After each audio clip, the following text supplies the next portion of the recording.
Before I answer your question, I would just like to recount. Three of us were in the Court of Appeal this time. And if you all remember Dr. Yusuf Zainal's opening statement that that 1 million, which is highly spoke about, okay, did not enter into Saddiq's account. Yep. He did not benefit even a single cent from it. Yep. Okay, that was his opening remark, which was never contested by the DPP. Yep. That itself says a lot.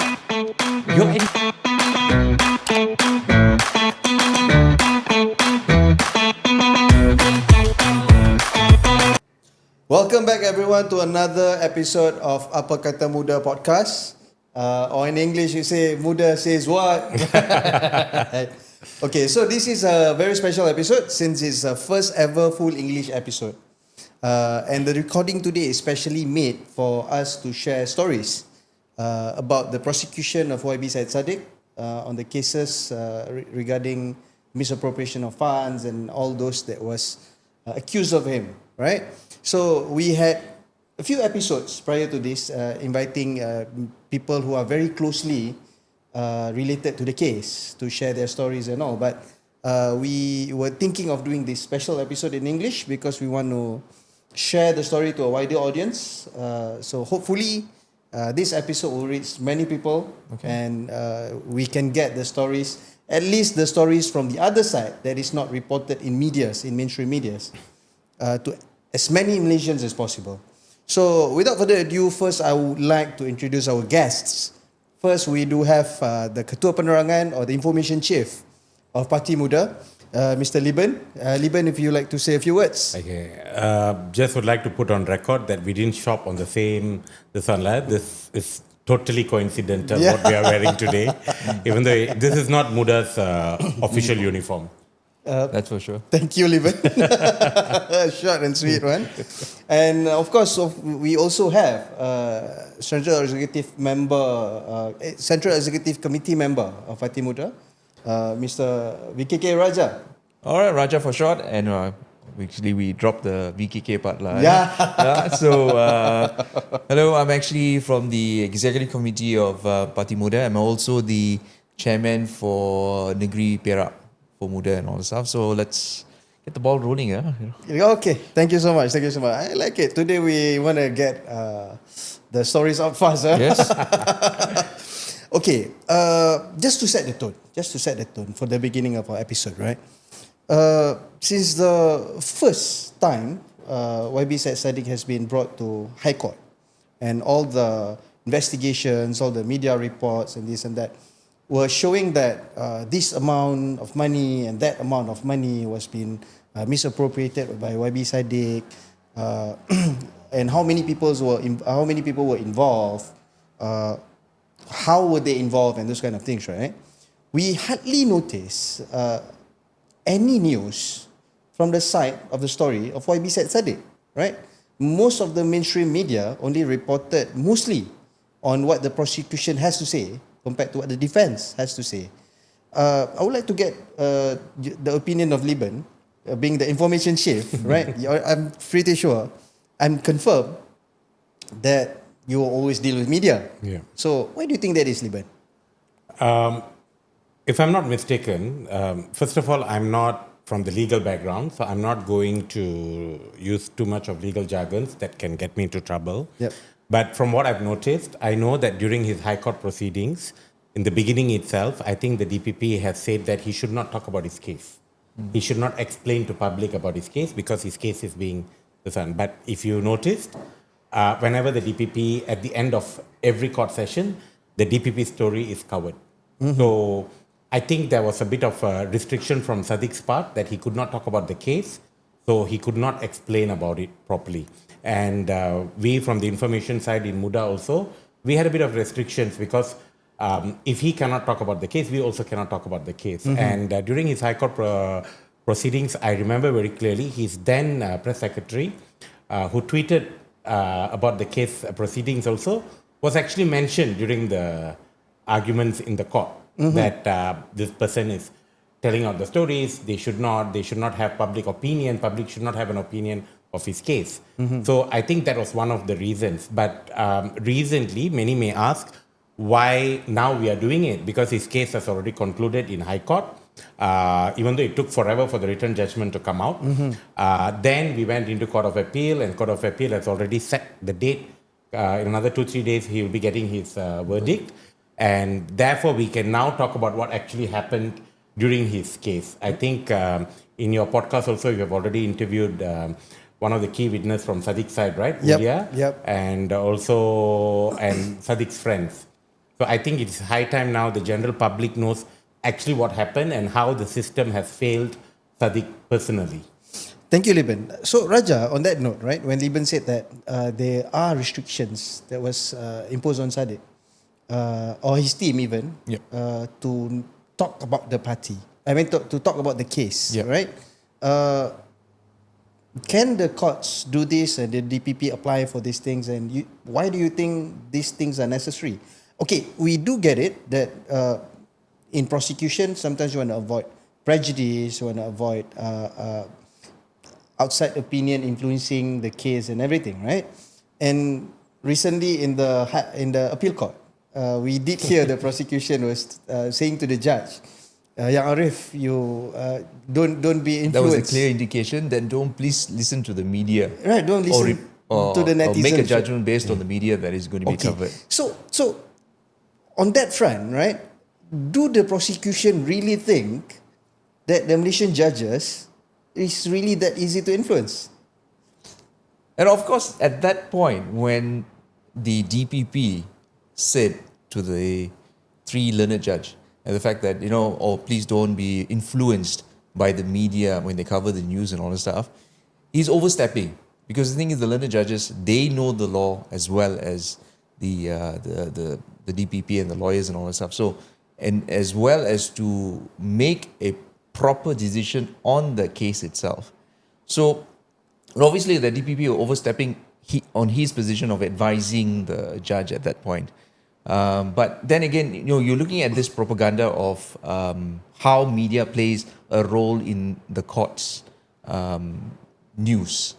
Okay, so let's just say that they don't want any facts of the case to be misconstrued in the media. So therefore, to protect the legitimacy of the facts itself, sometimes the media is actually controlled. So you mean the facts from the prosecution? The facts from the prosecution. So basically, you see, media plays a very important role when it comes to the cases and all this stuff. But a very sensitive case like Saddiq's case and all this stuff also plays in the political arena. They don't want to misjudge this entire case as a political gimmick, in the sense that, what may be seen as, this is a strong arming an MP to quiet down during the parliament and all this stuff. Let's just say, imagine that it's one of those tactics. So media might carry that. So we want to make sure that, or the judges, or basically the case needs to be also seen as very impartial and unbiased towards media side itself. Yeah, thank you, Raja. I mean, with this opening, right, we can see that most of the things that was perpetrated, or even how things played out, right, in media, right, it almost looks like it's a smear campaign. I'm not saying it is a smear campaign, but it looks like there is maybe an intention for a smear campaign, because in whatever situation, I think in a country that is free, where everybody should be able to talk about anything, right? At least one person can share their part of the story, right? Especially when it comes to a person of very high interest. Yep. Okay, this is a very notable person in the eyes of Malaysian public, all right? But I think throughout all these communications in media and everything, one message has been quite buried, or maybe it was just lost over all the thousands other messages and theories and accusations that was made. That YB Syed Saddiq was very clear, that he said he wants to clear his name in the court of law. He could have bowed down to people of power. I remember in another podcast that he joined, he said, I can just kiss a few hands and all this will be gone. but I believe in the Malaysian justice system and I want to clear my name, right? And he, and one thing that until today I still remember, right, very clearly, because we were all there in the High Court that time. Yeah. When he said, if I want to do good for Malaysia, I have to be whiter than white, right? This is something that not many politicians, I think not even one Malaysian politician has ever said. I have to be whiter than white. So on that front, doesn't that shows that he's not afraid of going into court to clear his name? He's not afraid of all these things that was done by prosecution, media works and everything, because he believes that the justice system will serve Malaysians right, and he wants to clear his name the proper way and not bow down to power. What do you think, Raja? Well, in that sense, you're absolutely right, because it takes a bigger man to take the bull by its horn. Why I'm saying this, because when he was charged, and it was actually quite evident in the case itself, where there were a lot of pressure to say, hey, listen, we need you to support the current government and all this stuff. But what does it mean to YB Saddiq? And the fact that if I was to fall for this pressure and all this stuff, am I not doing exactly what the former politicians or the politicians are currently in the government itself? Yeah. Because it suits them. It doesn't see any light that there's going to be a change in Malaysian politics if YB Saddiq is going to do the same thing as every other politicians. So this is where we can see that he wants to do the right thing. And one notable thing, or the basically respectable thing, is that when he was the president of MUDA, and this case, he was charged and he was actually given the verdict and all that stuff in the High Court, he resigned from his post. On the same day, right? On the same day. And we have to respect that decision. How many other politicians who are actually holding the post of the high position in parties can do the same thing at this point when they are charged or when they are now having cases in courts? So far, none. There you are. So that is, for me, now you see a different leader who's now finding it easy. Look, if I want to show people that I want to be whiter than white, this is the way that you have to show. He's already given the younger generation a hope that I can change politics in this country, a new politics, that when you are charged or you're found guilty and all this stuff, you want to prove yourself in the eyes of the court. So rather than bringing down the entire party, he decided, I'm going to do this on my own accord. So therefore, he's like, okay, fine, I'm going to relinquish, I'm going to step down as the party president and concentrate on proving my innocence in the courts. Just to add a bit, because you brought up the media earlier.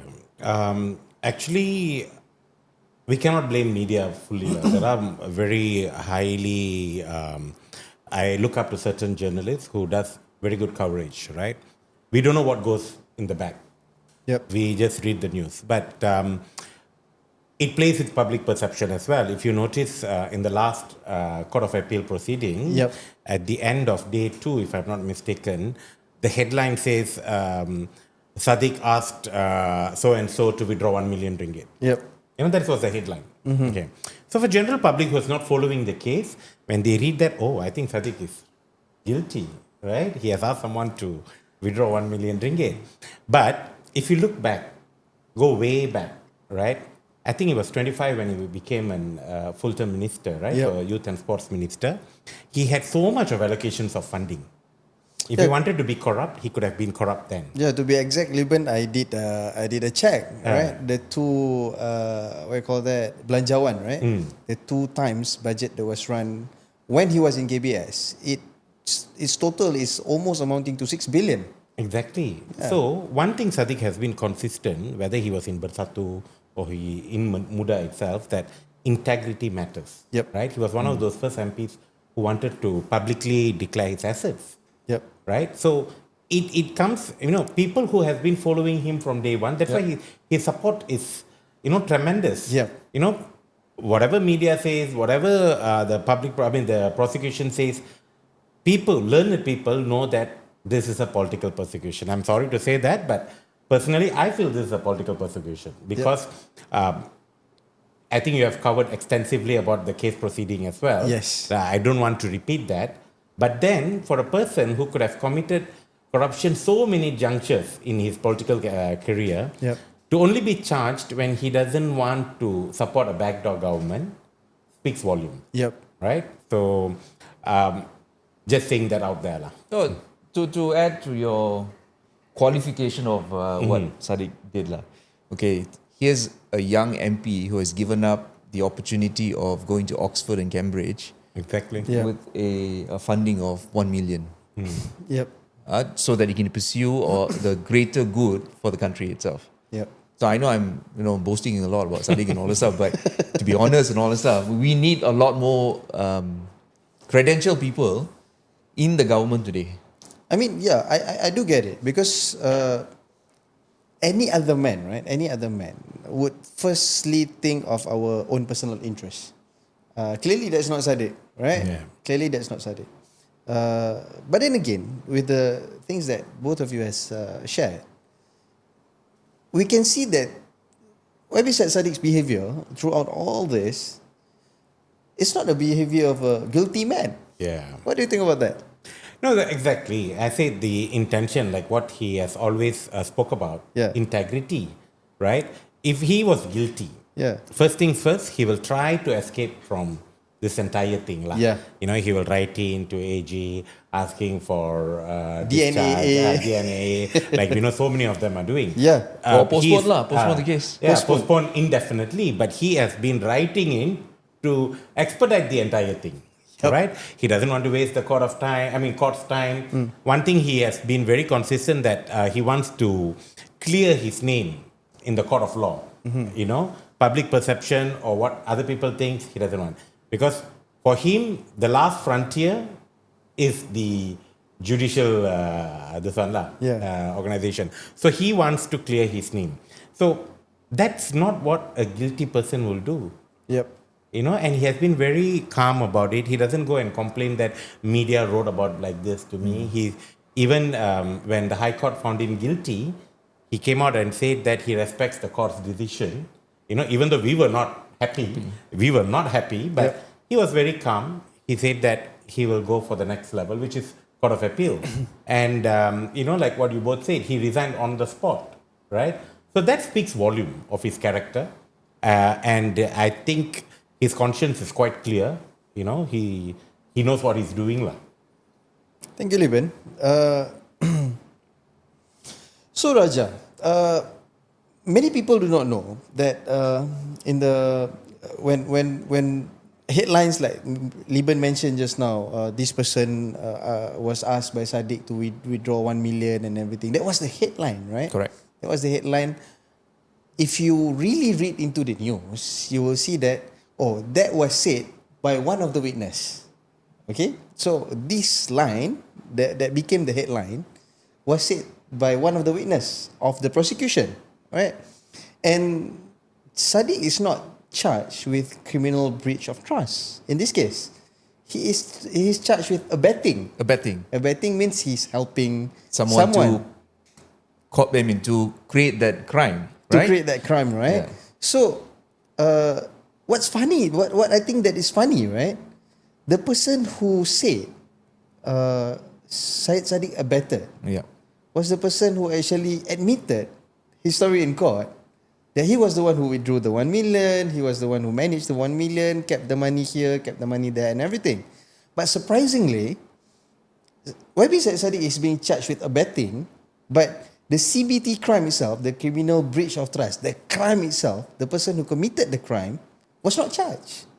What do you have to say about that, I Raja? am quite surprised with that fact also, because the thing is, even in the Court of Appeal, when the learned judge actually brought up this issue and asked the DPP, now the star witness, I think his name is Rafiq, who was in charge of the finance. He is the treasurer for then Armada. So there was instruction given in a committee, and Saddiq was the Ketua Pemuda at that point. Yeah. And now he had literally taken the money out of the account. But because the charge was aiding and abetting, the DPP has sought his witness as a key element in that aiding and abetting. Yes. But then again, they're also protecting the key witness who actually did the crime. When I say the crime and all this stuff, why did he withdraw the money and keep it? And obviously the learned judge was like, okay, did you charge the witness? DPP said, no, he's our key witness. Then how can you have aiding and abetting when the crime has not been charged? Yeah. So there's a failure in that system. Like, you need to follow the aiding and abetting with an actual crime. But then again, I think it was premature when you say that, oh, it's okay, he advised. So basically, we know he's already going to do the mistake. So therefore, we're charging him with aiding and abetting. Yeah, I remember the words that was repeated again and again by prosecution was the intention. The intention. The intention, right? So they are trying to charge based on what they presume to be the intention. Correct. But then again, in a crime, right, you need to have both, which is the actus rea and the mens rea. Yeah. Actus rea, which is the action, and mens rea is the intention of doing it. Today, in this case, we have the intention, but there's no action. But would you say that it's really the intention? Because so far, It's not the intention. the intention, right? The intention was only mentioned by prosecution, and in their own translation of what they are seeing through the witnesses and everything, by selecting parts that they only want to use. Absolutely right. You see, in a whole case, right, there were reasons why the money was withdrawn from the account. Yep. It was actually during COVID, and the fact that they wanted to actually help the rakyat during that difficult time. Yep. And they wanted to disperse the money to run the programs and all these things. Yep. That was the intention. But then again, the prosecution in this sense have said his intention was to withdraw. Full stop. But then again, you should continue the sentence with, his intention was to help the people with that money. So was it wrong of him to say, yes, let's take out the money and help out the rakyat during a very difficult time? It was actually during COVID. Yep. There were a lot of programs that they were planning to do and all that stuff. These were the actual facts during the meeting that they discussed. And I'm not privy, but this is what was actually mentioned in the case itself. There were, I think, 12 other witnesses who actually are witness to that fact. But then again, their statements were not used in that court, but except for the star witness, which is the guy who said, "Oh, I was instructed by Saddiq to take out the money." Yeah. So, Leben, I think talking about headlines, right? Earlier, right? I always want to go back to headlines when it comes to Leben. So, Ketua penerangan, eh? yeah, exactly. So, Hopefully, I don't get backed after this. so Leben, one of the biggest headlines that made the news, right, in the appeal of the case, was when Dato' Isham, the counsel or the lawyer for YB Syed Saddiq, said that there's a miscarriage of justice that happened in the High Court. We know that the written judgment that came out in the High Court is 22 pages long. Yes. And like Raja mentioned, many of the, not many, I think almost all of the defense argument is not even written in that.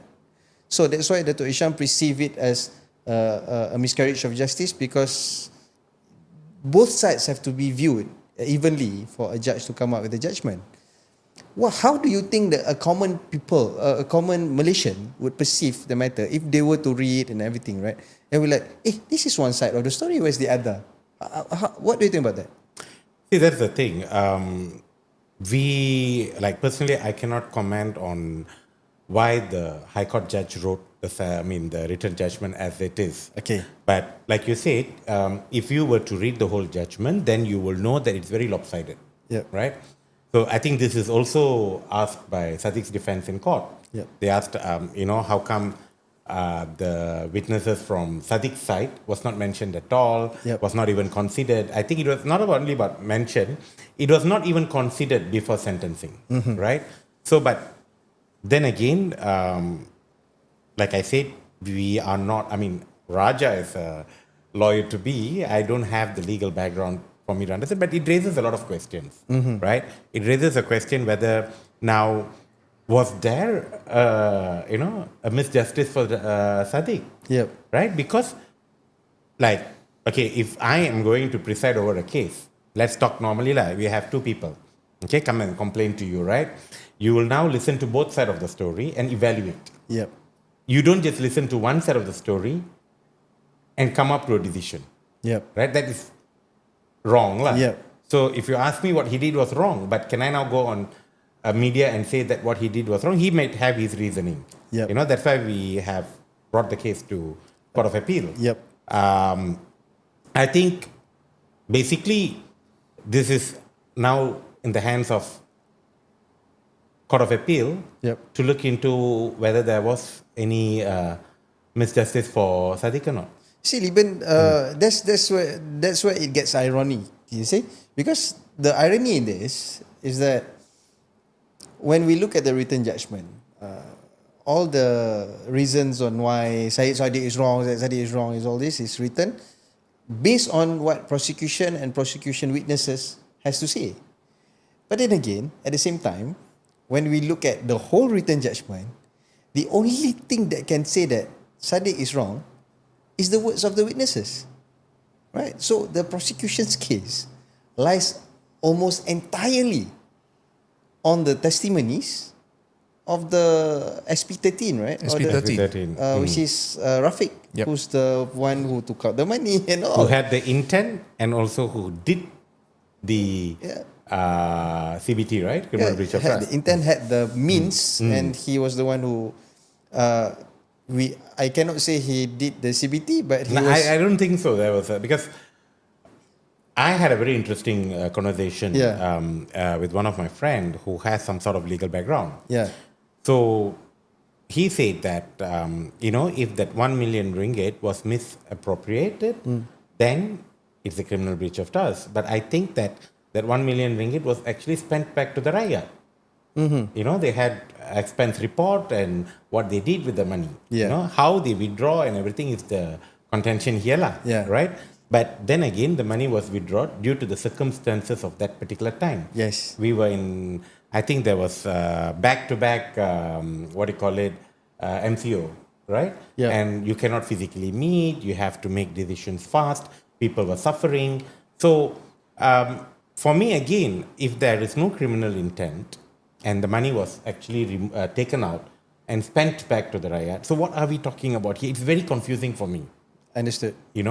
So if let's say you withdraw the money, you spent it Yeah. on your own, right? That is corruption. That is criminal breach of trust. So I don't know why prosecution is harping on this case, lah. So Leben, meaning to say, if Raja maybe can comment on this, Okay. right? The charge itself is not that Syed Saddiq took the money and spent on parties, Tak ada. buying. No, it's the money was spent doing programs and everything. But I charge him because how the money was withdrawn. It's because it's a procedural thing. Yes. It's not a misappropriation per se, but it's you missed this procedure. That's why we are charging you. Is that it? But I find it funny also because it is started as a procedural error. Okay. Okay. Or they were supposed to get the instruction or the approval from the Majlis, the Tinggi and all the stuff. Yes. But then again, see, that was not even mandated at that point. Second, now the prosecution also at that point has put in a lot of accusation. I would say accusation in the sense that, he knew about certain investigation on the SPRM and all the stuff. That's why he actually acted on it. Now, I would seriously consider as like, do you have proof of that? To say that SPRM is going to be investigating the account, therefore he is now instructed the money to be withdrew. Yep. So this was also spoken in court. Yep. My contention is you're creating a scenario that it could be either way. Yeah. Now the learned judge must look at it as a fact. Was it at present one of the scenarios that was possible? But then again, it was not. It was clearly not part of that instruction given in that meeting to withdraw the money. So, I mean, Leben, looking at this, right, we can definitely say that this is a political prosecution, right? Like you said, any learned man who, or women who reads about the case, the facts of the case and everything will know that if something is not right, this is a political prosecution or even a selective prosecution, right? And this is not new to Malaysia. This is something that all these reformists or so-called reformists or people who promise of reforms has been talking again and again about all these things, right? But even Anwar Ibrahim at one point, when he was in opposition, of course lah. Today he's not. I'm pretty sure he's not going to say all these things anymore. But when he was in opposition that time, he did say that the prosecution on Syed Saddiq is most probably politically motivated. There was news headlines about this, right? So, a few days back, we heard about the person who volunteered to be a witness on corruption cases in Sabah. We just got to know that he's going to The be whistleblower. The whistleblower, right? Yeah. We just got to know he's going to be charged on corruption charges. We also recently got the news about Najib's DNAA, right? Another DNAA on SRC case. SRC case amongst all other DNA cases of corrupt politicians. And the funny thing is, this time the DNAA is because of the failure of prosecution to really execute the case. But in YB Syed Saddiq's case, we can see them very highly motivated, full of energy, full of ideas even.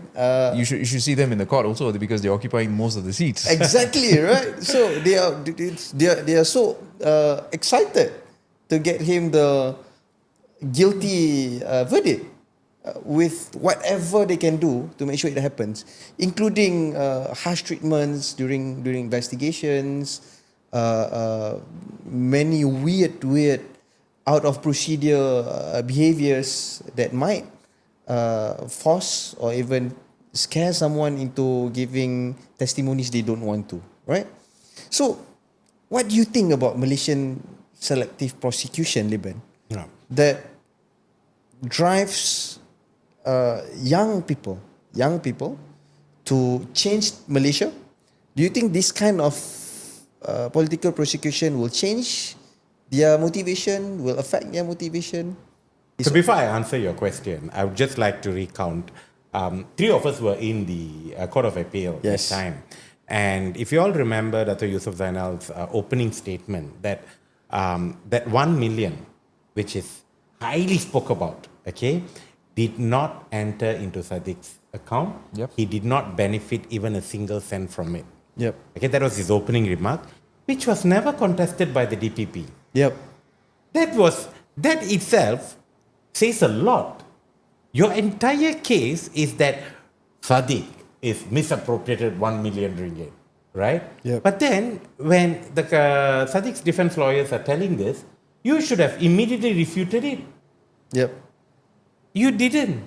You just kept quiet and allowed it to continue. Yeah. You know, because you know for a fact you can't contest that statement. That means- because you don't have proof. Yeah, he knows for a fact that Saddiq didn't benefit at all from that money, right? So that sets the foundation of the entire case, right? Yeah.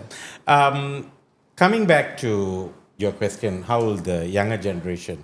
You see, a lot has been said on social media. You know, it differs according to platforms. If you are on Twitter, then you know how toxic Twitter is.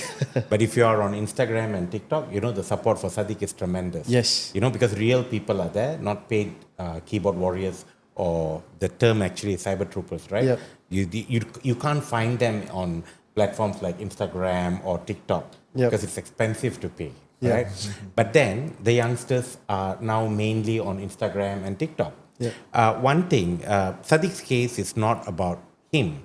It's about the old guards trying to silence the younger generation, right? This case, so whenever you challenge the government, whenever you speak against the government, this seems to be the norm. Yep. You know, immediately charge him with something, threaten him with something. Recently, we heard of another case as well. Yep. You know, that he, thank God that, you know, whatever case they put on him, I don't know whether I can mention his name, but I'm not going, I mean, everyone knows lah. You know, suddenly, out of the blues, police gets information that he's carrying fake firearms lah, he's having drugs lah. You know, we know for a fact that these are all rubbish claims. Yep. Right? You put a case against a person who's going against the institution. Yep. Now, are we trying to now say to the younger generation that do not question the elders?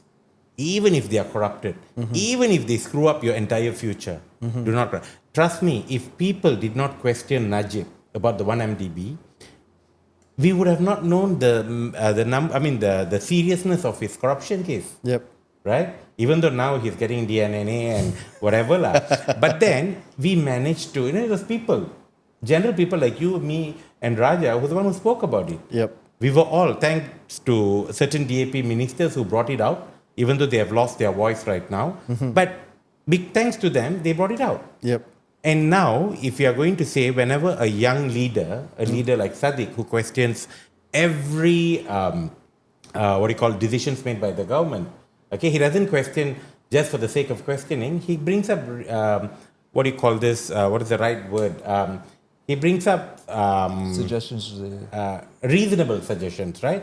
You know, let's say when you wanted to put taxation, he was one of the first to question the government. Yes. Couple of times. He's one of the functioning opposition. lah.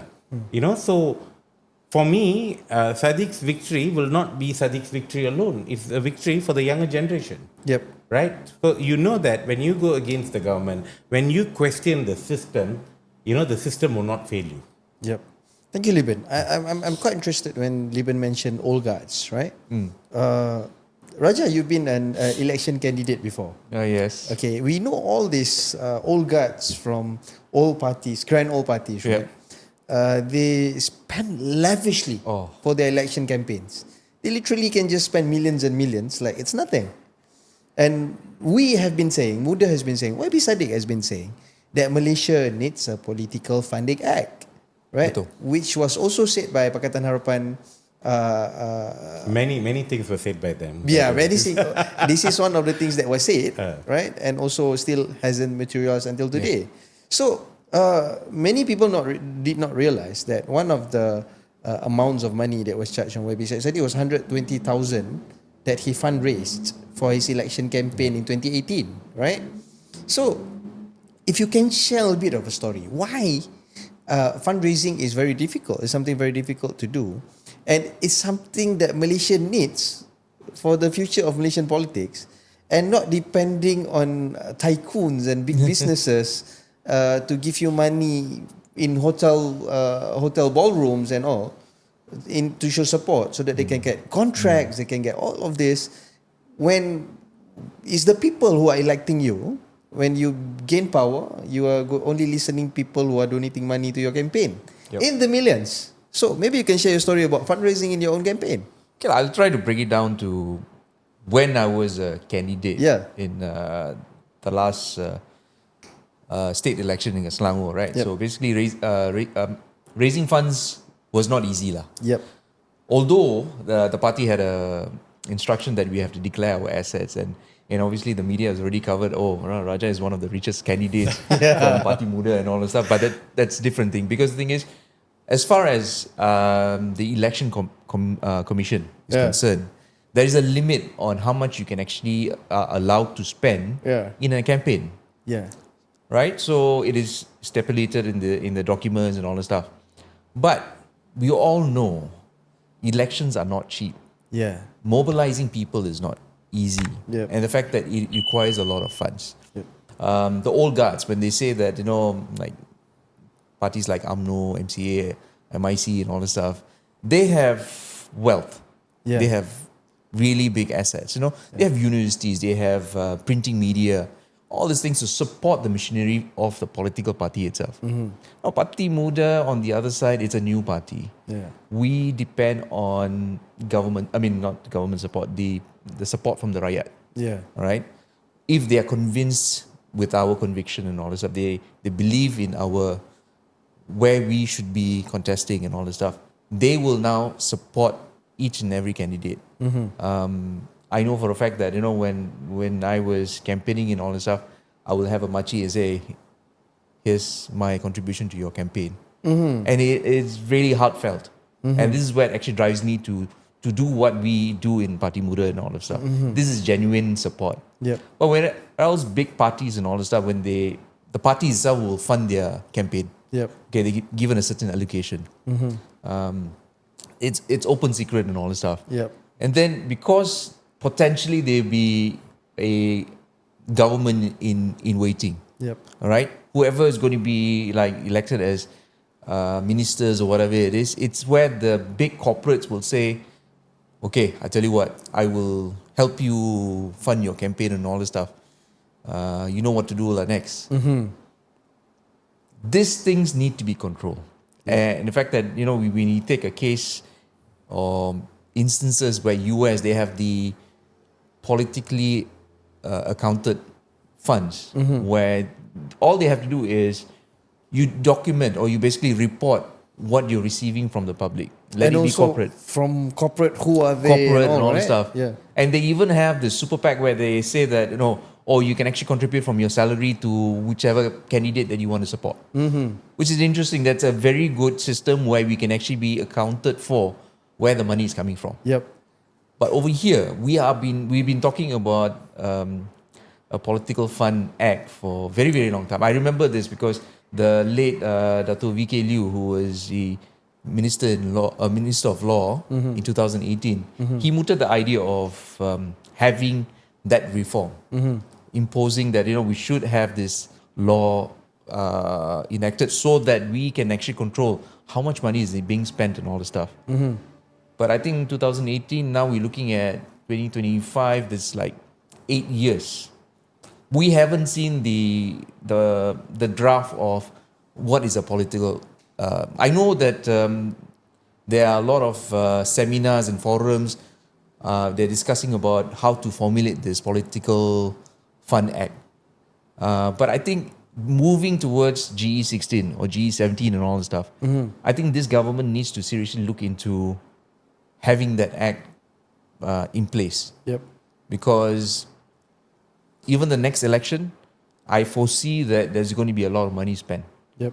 as far as candidates are concerned. Yep. I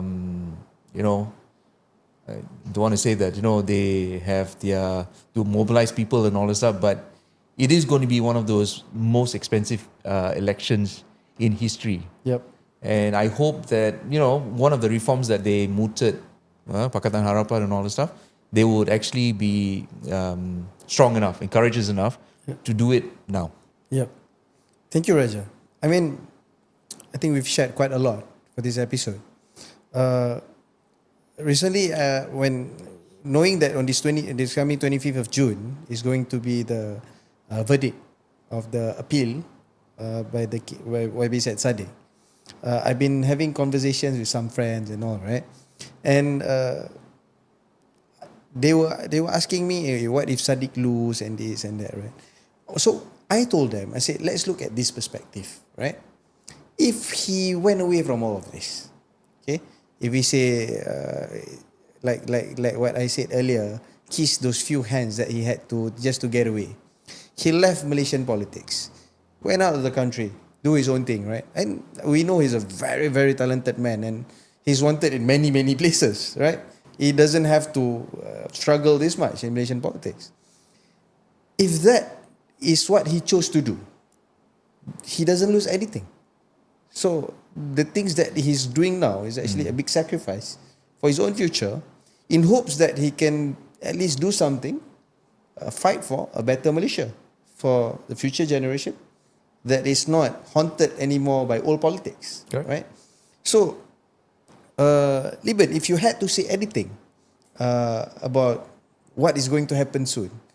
Raja also, what is going to happen soon in the verdict. If we don't show support to a young man who's really fighting the system, fighting for a real change in Malaysia, doesn't matter when he was in government or when he was in opposition, right? Who will, right? Who will support? So, Leben, if you have to say anything about that. See, the thing is, I've been having discussions with a lot of friends from different political spectrum. A lot of them have actually told what you said earlier. I said that maybe Saddiq has to toe the line. Maybe he has to kiss some hands. Make friends and things like that. But knowing Saddiq for the past couple of years, I know that he's a person who will not bow down if it's not a mistake. One of his tagline was "Berani kerana benar," right? Yeah.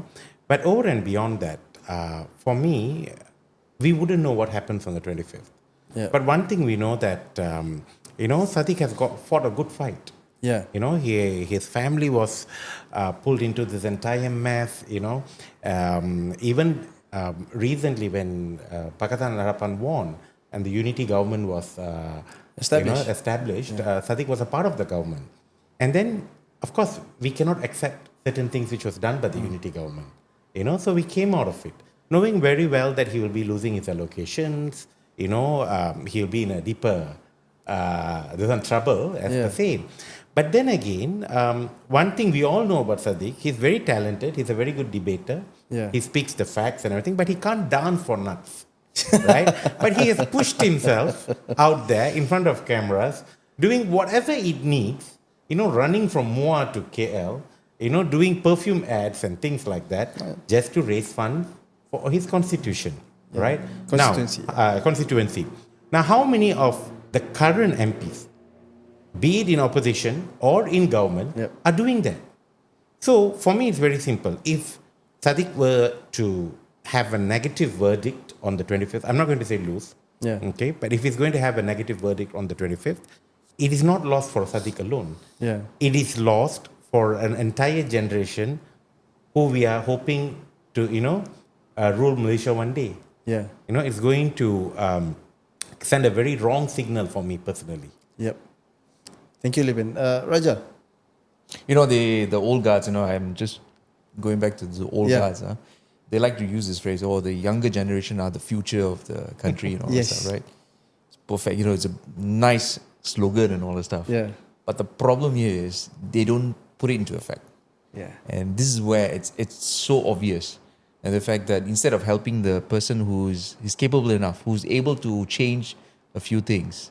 I mean, yes, he is brave to take the challenge and all this stuff. Whether it has to be right. But come 25th of June, whatever the result is, and I hope that would encourage a lot of the other youngsters to be a part of this new movement to change Malaysia for the better. And the fact that you shouldn't feel like nothing has changed, because after the last election, right, there were a lot of this horse trading, government changing and all this stuff. The younger generation were like, no point voting in the government, it goes back to the same thing. And that's what we want to change. We cannot give up. And even after the 25th, we cannot give up for the sake. We can't be complacent. So we believe that, we pray that Saddiq has a positive result and make sure that we continue whatever reforms that we are talking about, and we will ensure that we fight for what the rakyat actually needs at this point. Thank you, Raja. I think both you and Leben gave a very strong closing to our episode today. Because you see, I think for the younger generations, right, it's easier for us to find inspiration from people of our own generation, of at least of our own age group, right? Because as I think everybody knows, if everyone is watching this, I think can acknowledge this as well. There is a very obvious disconnect between the current group of politicians and the youth, right? For God's sakes, Leben, we know how many politicians who doesn't even know how to log in into their own social media account. Yes, exactly. And I find it kind of funny when they want to speak about our future and determine our future, when they can't even do a small task that the 12-year-old can do, right? So we do hope that Saddiq get a positive verdict this 25th. Just a quick one, Rashid. The youth 20 years ago fought for the Prime Minister, current Prime Minister. Yeah. Right? So a lot of people forget that. Yeah. Right? When the voice of future comes together, it'll be a force to reckon with. Yeah. Right? So I hope youngsters, I hope those who have been following Saddiq to come on the 25th to the Palace of Justice to show your support and to ensure that young bright voices are not silenced. Yeah, thank you, Leben. I think that's a very strong call to action to show support, physical support. Physical support, yes. To at least the only voice of our generation in Parliament now. Yes. There are MPs who are his age group, but currently, like you said lah, They're not loud enough. They are whispering. they are. They're towing along lah. Yeah. So again, we've shared a lot. I hope this episode give not many details to the case, but our hopes is that it gives perspective to what is actually going on, and I hope as many people can share this episode to your family, your friends, so that coming 25th, when you listen to whatever verdict there is to come, you have the other side of the story, right? So that you get what this case is all about. This is not just a misappropriation case. This is not just a criminal breach of trust. This is not just a betting. This is about silencing a generation, right? A generation of new politicians who's really bringing up reforms, bringing up the fight for a better Malaysia. So, before we end, I just would like to say thank you to Station Podcast. Like all our other episodes, Station Podcast has been very kind in sponsoring all our recordings. I have not said it enough. I'm going to say it again and again. How conducive and how well designed the studios are. There are many studios here, Raja. I think if you noticed. I've noticed, yeah. What do you think about the Are they studio? comfortable? Raja? Yeah, I believe me, I'm quite happy with the setup and all this stuff, especially with the view of the camera, and some of the rooms actually are suited for a smaller crowd. Yep. You can have a single person talking and all that stuff. So I'm going to be like trying to create my own podcast now. Nice. All I have to do is call Leben and say, Leben, Thanks for telling it out on live. So Leben, today is your first episode ever. Yes. Right. How's your experience? See, I've always been on the other side of the camera, directing people, say this, say that. It's a bit, it's a bit too much for me right, currently. So I hope I didn't say the wrong things. But I always believe, I've read this quote, and I always believe this quote. They say that until the lion starts to speak, every story glorifies the hunter. Yeah. If you know what it means, you know what it means. Yeah. Thank you so much. Thank you, guys. Thank you, Raja. Thank you, Thank Leben. you. Thank you. That's all from us today. Again, special episode of Apa Kata MUDA. In English? In English is MUDA Say Say what? what? Thank you, everyone. Thank Bye-bye. Good night.